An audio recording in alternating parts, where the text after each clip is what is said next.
Hi everybody, it's Alyce-Kay Ruckelshaus of Threshold of Hineni, and I'm talking about different ways that God has blessed me and gotten me through the past 10 months since my husband died, and I'm working up to the year anniversary of when he died.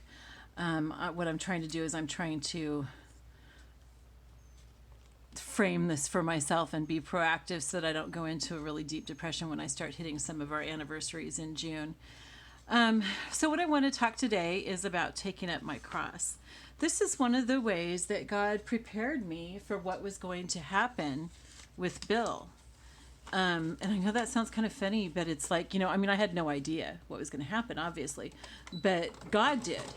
And he did a number of things to get me ready and to get me to where it wouldn't kill me.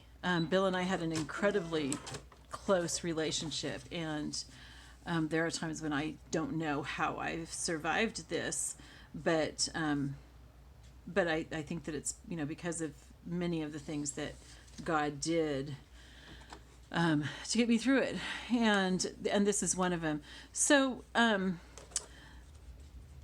the whole thing about taking up your cross came up in March or April. Bill died in July last year, and in March or April, at the beginning of Lent, Father Mike Schmitz, who I had only recently found, and I can't remember why, there was some talk that he did on YouTube that somehow caught my attention, and I saw it, and I really liked his perspective. I'm not Catholic, but his perspective just really appealed to me.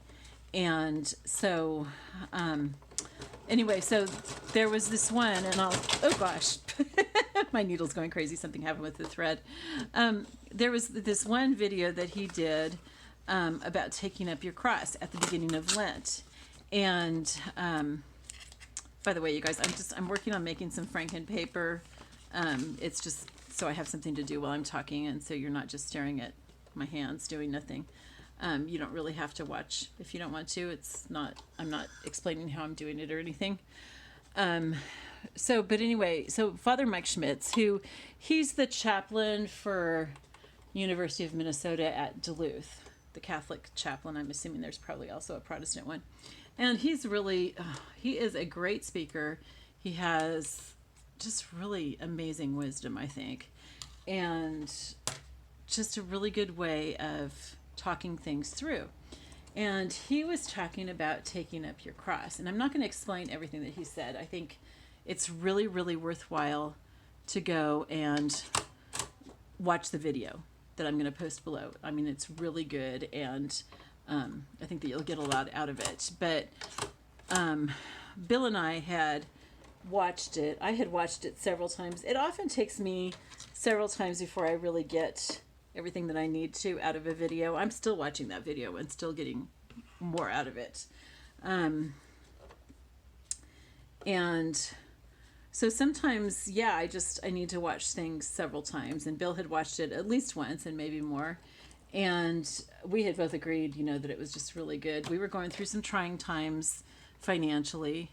But one of the cool things was that we had talked several times about how it was making us closer in our marriage, going through this really difficult time financially. And it was just starting to come to an end. We had closed our shop in Tellico, so we didn't have that financial outflow, and we had closed it mainly because we just had too much on our plates, and so we didn't feel like we could really give it what it needed. And then also we had found out that the average amount of time that it took to become profitable as a business in Tellico Plains was about 11 years, and that would have made Bill 89 years old by the time that we became profitable. And we just said, no, that's crazy. We're not going to do this.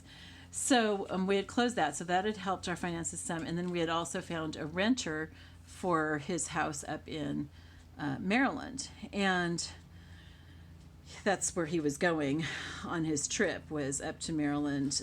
He had signed the papers and had emailed them, but he needed to go up and gather some things there and, meet the tenant and stuff. Our realtor had met them, but we hadn't met them. So, anyway, so about this whole thing of taking up your cross. So Father Mike talks about how there's a couple of aspects in that. And one is active purification, which is where you've decided, you have chosen something to do to help work out your salvation, work out your faith, and to become more pure. For example, giving something up for Lent, okay? Or he gave the example of, as a priest, he's committed to pray at least 5 times a day. And so there are things that we choose to do, disciplines that we choose to engage in, or things that we say, you know what, this is something that works against my faith and I'm going to give it up. And so those are active things that we do for purification. But then there are passive things, and passive is it's a kind of a weird word used this way, but I guess it's the theological term, because it doesn't really seem passive, but it's things that happen to you. It's not things that you choose. For example, Bill dying. I didn't choose for that to happen, but that is something that God has allowed in my life to make me stronger and to purify me. And so, of course, I didn't know that was going to happen at the time. This was, a couple months, 3 months before Bill was in this accident. But we talked quite a bit about the things that God was doing in our lives and our life together, that he was using as this passive purification. And so that was kind of a big thing to us. And so when Bill died, I realized that God had used that to prepare me, because this was the biggest passive purification I probably will ever go through in my entire life, unless we go through like really huge persecution, which is always possible. But at this point, it's the biggest thing that I've ever been through, and I hope that I never go through something worse. But it was, I think it was like the day after Bill died that I remembered this whole talk that Father Mike had done and that Bill and I had talked about so much. And Father Mike talks about how you need to say yes to what God is allowing in your life and allow that to purify you, and that you need to take an active part in that. You need to engage with it. And that doesn't mean that you're fatalistic. If you have some disease or something, it doesn't mean that you just go, okay, I'm just going to accept this.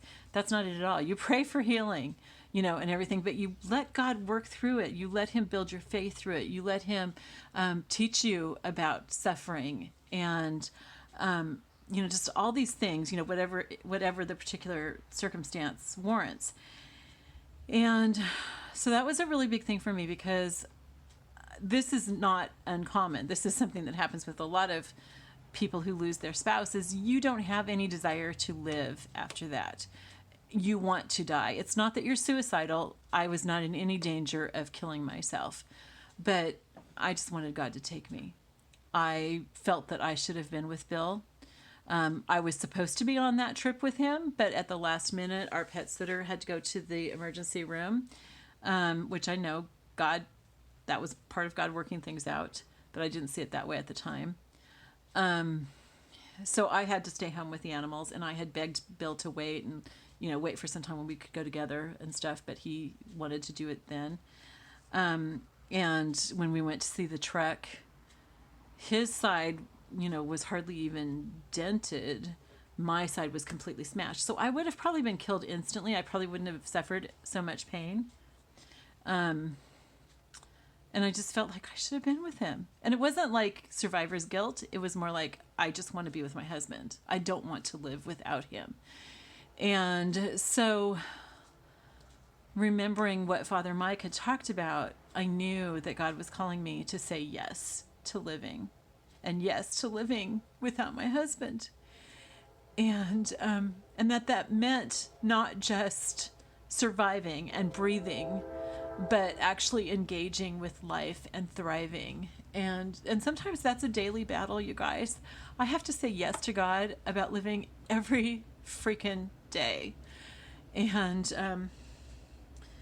sometimes it's, God, I really don't want to, but I'm trusting you to help me. And sometimes, you know what, obedience when we don't want to do something is much more meaningful than obedience when we want to do something. I'm not saying that you should always just obey when you don't want to do something, but, you know, it's more of a sacrifice. It's more of really actively saying yes to God. So that was another way that God had prepared me for all of this, because if I hadn't seen Father Mike's talk about this, I don't know what would have happened to me, you know, because I have had to, there have been times when I've been in bed for days. I get up and I work in the morning. I work early in the morning. I teach kids, and then I feed my animals, and then I go to bed. And I've stayed in bed all day for days, day after day after day. And then God reminds me, you've been saying yes to me about living, and that means being active and engaging in it. It's time for you to get out of bed. And, you know, and that's saved me a lot of times, because even though I don't want to get out of bed, I want to stay in bed and just cry and sleep. That reminder from God that I have a commitment to engage in life and to thrive and not just breathe has been really, really big. So anyway, so that's another way that God not only blessed me, but prepared me for this. Okay, so I love you all. I don't really know of a good way to wrap this up, and that's probably going to be the case with a lot of these. I love you all, and I'll see you tomorrow. Let's pray for each other. Okay, bye-bye.